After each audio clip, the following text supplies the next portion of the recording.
Nossa conversa de hoje é sobre as mulheres de meia idade. A mulher que exerce múltiplos papéis, sabe? Então, dá para ter bem-estar? Dá para se reinventar, ser feliz? Ainda dá tempo? Por isso, a minha convidada de hoje aqui é uma grande especialista, a doutora Andréa Prats. Eu vou apresentá-la melhor a vocês.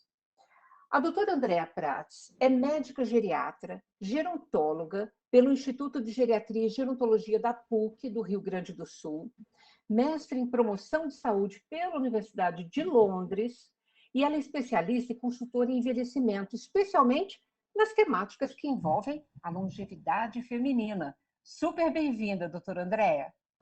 Muito obrigada, Lina. Obrigada pelo convite e por trazer à tona um tema tão importante para todas nós, né? Então, explica para gente, essa mulher de meia idade, entre 40 e 60 anos de idade, como é que você está vendo a mulher nesse nosso momento, nesse nosso mundo contemporâneo? Eu vejo as mulheres muito sobrecarregadas, acima de tudo, né? As mulheres já enfrentam uma série de desafios durante o curso de vida delas inteirinho. Elas acabam sofrendo muito mais transformações fisiológicas, corporais, ao longo da vida, mais do que os homens, e elas também são submetidas a muito mais preconceitos que os homens. Então, à medida que nós vamos envelhecendo, esses preconceitos vão se acumulando e tendo impacto na vida mais, na idade mais avançada, na velhice, né? Então, a mulher é muito submetida a sexismo, ao idadismo, preconceito da idade. As mulheres são percebidas como mais velhas antes dos homens. E, além delas exercerem múltiplos papéis na sociedade, elas são cuidadoras natas. Praticamente a sociedade impõe esse papel às mulheres, né? Então, não é à toa que as mulheres estão muito sobrecarregadas, porque elas cuidam de muitas pessoas ao mesmo tempo. Eu acho que nós tivemos isso agravado com a pandemia, né? Onde as mulheres tinham que trabalhar, cuidar dos filhos, cuidar dos pais, cuidar de marido, cuidar das pessoas doentes, e ainda trabalhar e ainda fazer os serviços todos domésticos. Então, é muito preocupante essa situação dessa mulher, vamos dizer assim, que é de uma geração sanduíche, né?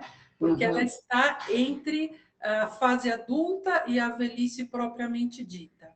E o grande desafio da mulher exercer tantos papéis é que ela deixa de ter o autocuidado sobre ela mesma. Mas sempre é tempo de reverter essa situação. Então, doutora Andréa, a mulher vive mais do que o homem, em geral. Então, ela tem esse papel de cuidadora mesmo? Esse é um dos múltiplos que ela exerce durante a vida? Então, as mulheres vivem mais que os homens, mas não necessariamente vivem melhor. As mulheres são mais sujeitas a ter um período de doenças crônicas e incapacitantes, né? O que pode predispor a uma fragilidade maior na velhice. Os grandes desafios da mulher dentro do curso de vida é exatamente saúde e a questão de renda. Porque à medida que a mulher também cuida de tantas pessoas, ela acaba sendo preterida em promoções, ela acaba não tendo condições de fazer uma atualização, ela tem pausas por causa da maternidade, por causa desses cuidados. Então, isso tem um impacto muito grande na questão de segurança financeira na velhice também, né? Ou seja, você acha, doutora Andréa, que a mulher, então, continua ainda em segundo plano no mercado de trabalho? Ah, sem dúvida.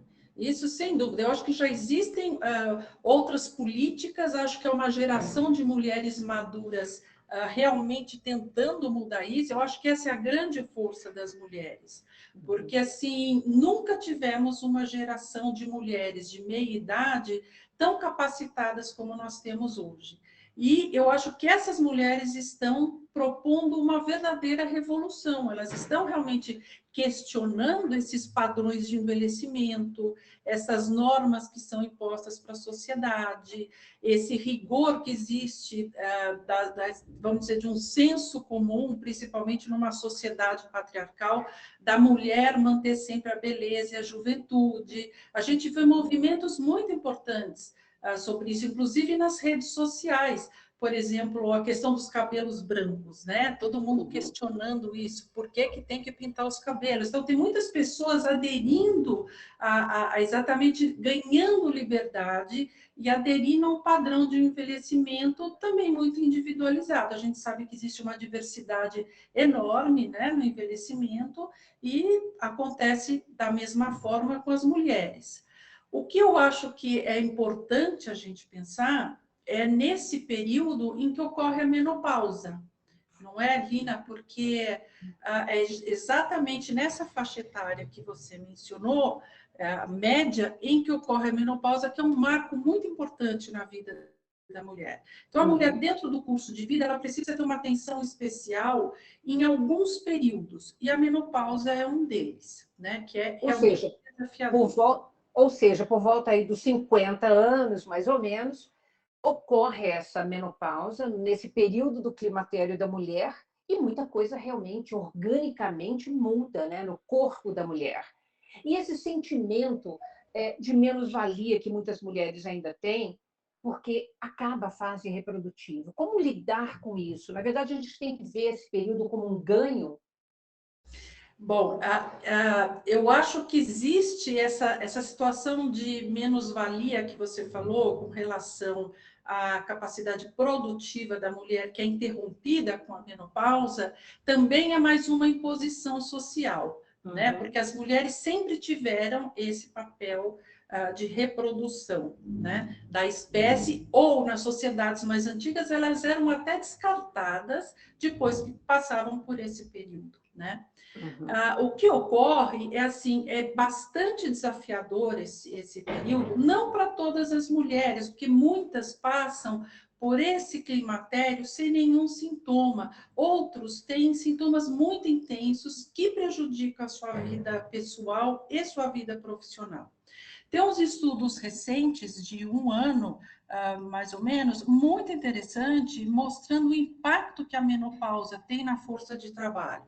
Por exemplo, no Reino Unido, em 2019, 900 mil mulheres deixaram o trabalho por causa da menopausa. Então, se você pensar que existe nos países desenvolvidos um aumento da força de trabalho exatamente entre as mulheres de 55 a 64 anos, e elas acabam deixando o trabalho por causa da menopausa, isso dá mais ou menos uma perda de muitos bilhões de dólares na economia, vamos dizer, da ordem de 100, 150 bilhões de dólares. Então, é uma perda considerável, por isso é necessária uma mudança cultural, políticas, não só públicas, mas também no mundo corporativo, para poder ajudar as mulheres a passarem por essa fase. Porque, como eu disse, elas estão muito bem formadas, com uma rede grande também de contatos e têm condição de continuar contribuindo para a sociedade. Esse período que a mulher acaba deixando o mercado de trabalho, que você acabou de mencionar, nesse estudo aí feito no exterior, é em função do quê? Das ondas de calor, ou seja, desses sintomas que ocorrem durante a menopausa? Dos sintomas, do desconforto, da dificuldade de aliar, vamos dizer, de alinhar todos esses processos. A menopausa não deixa de ser uma transformação muito grande, não só fisiológica, mas o seu papel na sociedade também. Então, as mulheres precisavam ter mais apoio para lidar com isso, até porque é uma fase onde há um impacto muito grande na saúde, por exemplo, nas questões hormonais, afetando a saúde cerebral, etc. Mas são questões bastante específicas que a gente pode falar numa outra oportunidade. Tá. Mas, por outro lado, Lina, esta é uma fase muito importante que as mulheres precisam se cuidar mais. Primeiro, tomar consciência que a longevidade é maior, né? Muitas Aham. pessoas ficam surpresas de pensar que chegam aos 50 ou 60 anos e vão ter muito mais décadas de vida pela frente. Tanto em relação ao próprio autocuidado, né? Sim, Quanto em relação a buscar novos propósitos, inclusive, né? Nessa fase sem da vida. dúvida. Sim, eu acho que a gente precisa mudar um pouco o foco, né? A gente está muito, assim, pensando sempre nas perdas relacionadas ao envelhecimento e não aos ganhos. Então, a gente ganha resiliência, a gente pode adquirir qualidades como mais tranquilidade, menos ansiedade, mais liberdade, deixar de se preocupar tanto com o que os outros pensam e sermos mais de nós mesmos, né? Quem falava isso é a Gertrude Stein, ela dizia, a gente envelhece sendo mais de nós mesmos. Então, quem aproveita o desenvolvimento pessoal que vem com a maturidade tem muitos ganhos, né? Então, nem tudo se resume às mudanças todas externas. A gente tem muitos ganhos e muita potencialidade nessa fase também. Eu vou ter que chamar um rápido intervalo. Nós vamos falar justamente sobre essas potencialidades no próximo bloco, tá bom? E você não sai daí, não. A gente volta já já.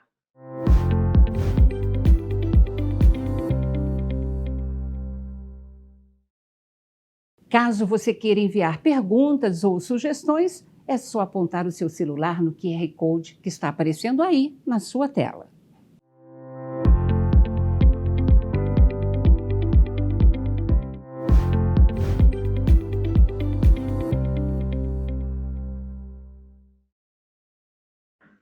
Voltamos hoje conversando aqui no programa sobre as mulheres de meia idade e seus múltiplos papéis com a especialista, a geriatra e gerontóloga, doutora Andréa Prats. Então, doutora Andréa, continuando, vamos falar então sobre as potencialidades da mulher de meia idade. Ela fica melhor em relação à dinâmica do próprio trabalho? Ela tem que exercer melhor esse papel no mercado? Eu acho que tem muitas mulheres maduras e acho que isso vem sendo reivindicado, inclusive em eventos, muitas mulheres profissionais maduras estão reivindicando esta continuidade de papéis, exatamente pela potencialidade que elas têm.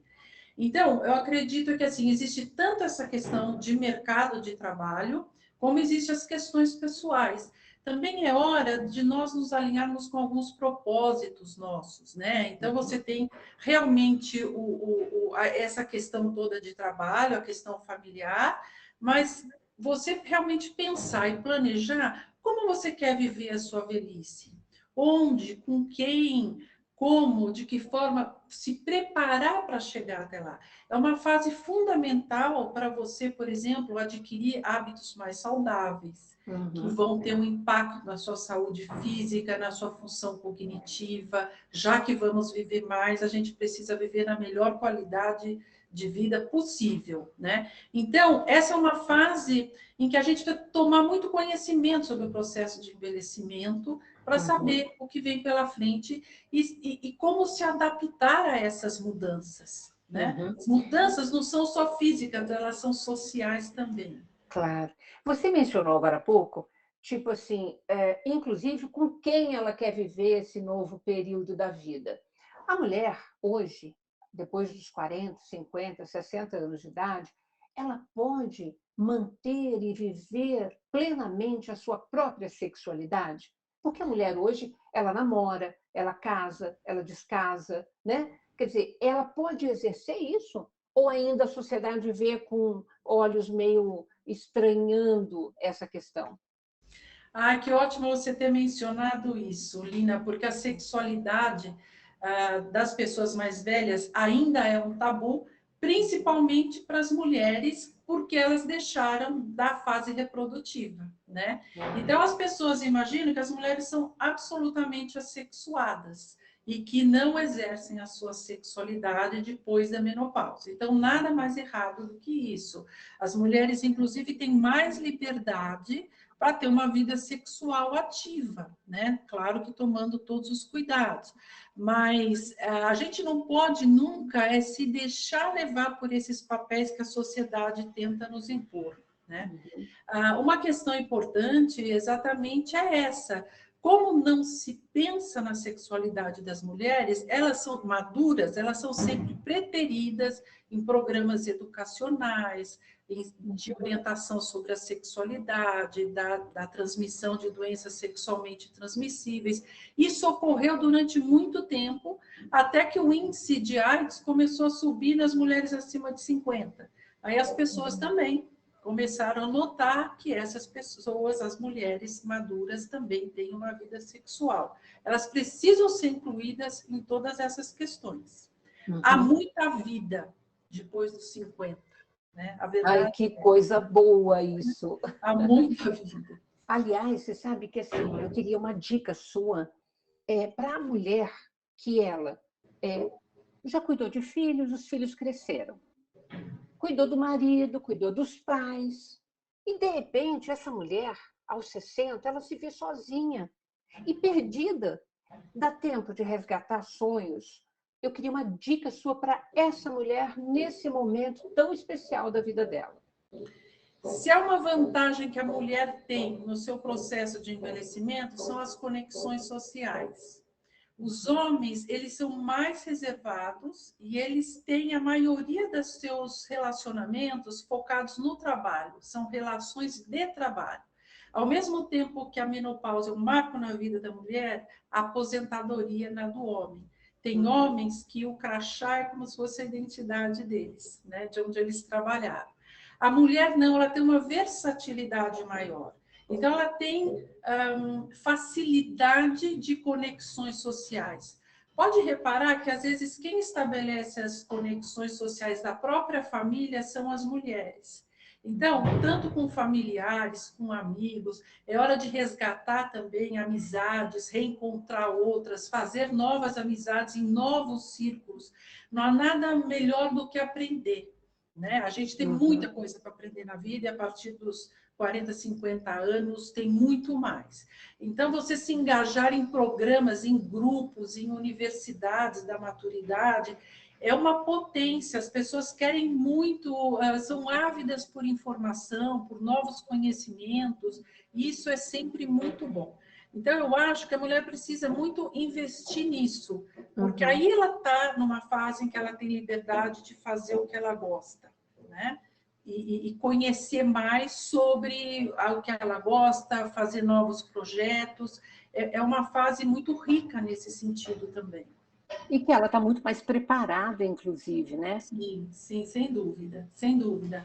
E tem muitas mulheres nessa fase que também fazem trabalho voluntariado, trabalho voluntário com grupos. Eu conheço muitas instituições cuja mão de obra voluntária é sempre de mulheres mais velhas, né? Olha, doutora André, uma pergunta sempre muito frequente por parte das mulheres é a questão: como eu posso lidar com as rugas que me chegam, com os cabelos que embranquecem, num país que ainda valoriza muito a cultura de ser jovem, né? O ser bonito, o belo na aparência. Eu queria uma orientação sua nesse sentido. Lina, eu acho que a gente tem que se preparar para envelhecer, sabendo que o envelhecimento é um processo de mudanças ao longo do tempo. Essas mudanças não são só externas, elas são internas também. Os órgãos também envelhecem e de forma completamente diferente. A gente precisa sempre saber mais sobre isso. As marcas, os sinais do tempo são mais evidentes externamente. Os cabelos, as rugas, a pele mais seca, mais flacidez, etc. Quanto a isso, a gente não tem exatamente uma dica, uma situação milagrosa. Eu te diria, ficaria rica se eu visse quantas pessoas me procuram para falar: não quero envelhecer, o que eu tenho que tomar? É isso, é aquilo, é vitamina? Isso não existe. A gente precisa se adaptar a essas mudanças. É isso que é o pulo do gato, essa questão da gente não se deixar levar tanto por essa cobrança social.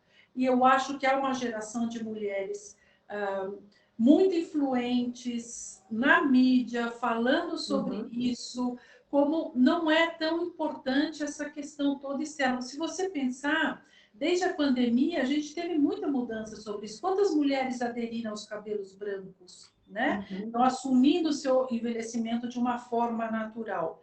A gente não pode só se resumir à nossa aparência externa. Não, até porque se a gente construir, né, esse novo olhar sobre essa aparência externa, que até então era sempre muito criticada, a gente vai, inclusive, valorizar o próprio envelhecimento, né? E É construir isso. novos relacionamentos, né, a partir Sim, daí. exatamente, Lina. A gente, assim, eu comecei a me interessar muito pela longevidade das mulheres a partir do meu próprio envelhecimento. Então, eu passei 40 anos estudando envelhecimento e agora já envelheci também. Estou envelhecendo, estou com 63 anos. E são muitas mudanças. Cada vez que eu olho no espelho, eu negocio com o espelho. O que, que tem de novo? Como é? O que está aparecendo de novo? Como eu posso me cuidar? Eu acho que a gente precisa Que estar legal! atento a essas mudanças também.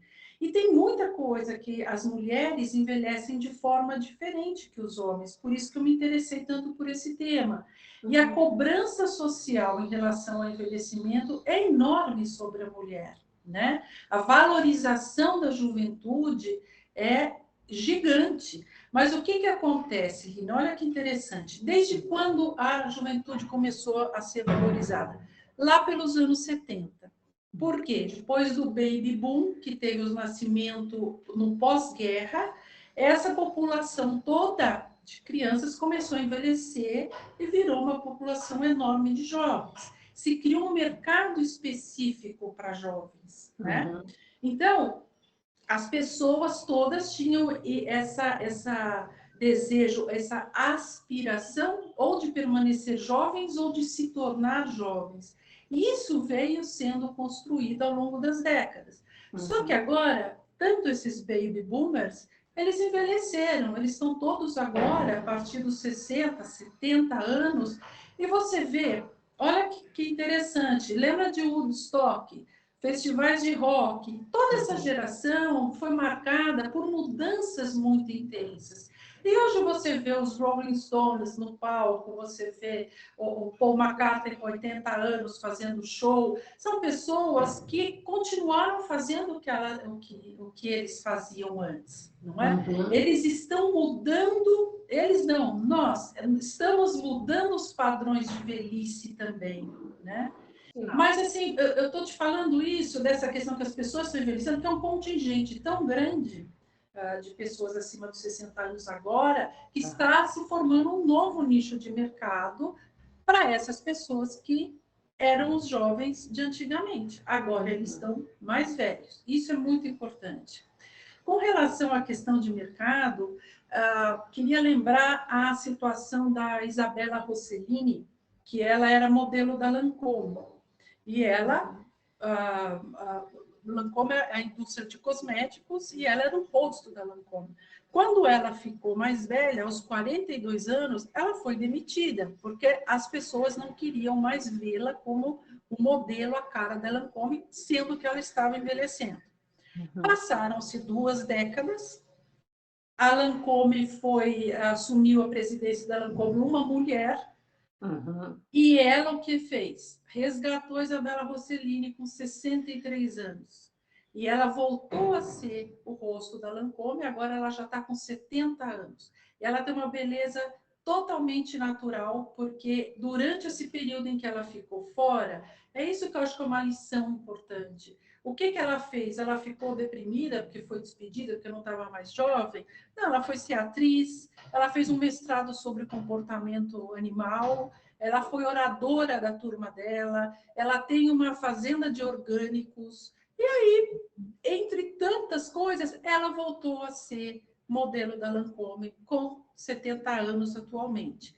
E ela não faz nenhum procedimento estético porque ela acha que ela tem que ser coerente com a vida natural que ela assume na fazenda de orgânicos. Eu acho que é uma lição tão bonita, porque primeiro que você vê uma presidente de uma indústria de cosméticos que tem um olhar feminino diferente. Talvez um homem não fizesse isso, mas essa presidente teve um olhar diferenciado sobre envelhecimento feminino e viu que nem todas querem manter um padrão de juventude, que há beleza nas mulheres mais maduras, né? Amei esse Não é? encerramento, esse recado, grande lição, que a gente se inspire, né, nessa sua última história, para a gente se valorizar. Né? Muito obrigada pela sua participação, viu, Obrigada, doutora Andréa? Lina. Muito obrigada. E obrigada a você também que nos acompanhou até aqui. E se você quiser rever este ou qualquer outro dos nossos programas, acesse sãopaulo.sp.leg.br e nos acompanhe nas redes sociais. Beijo, gente. Muito obrigada. Até a próxima.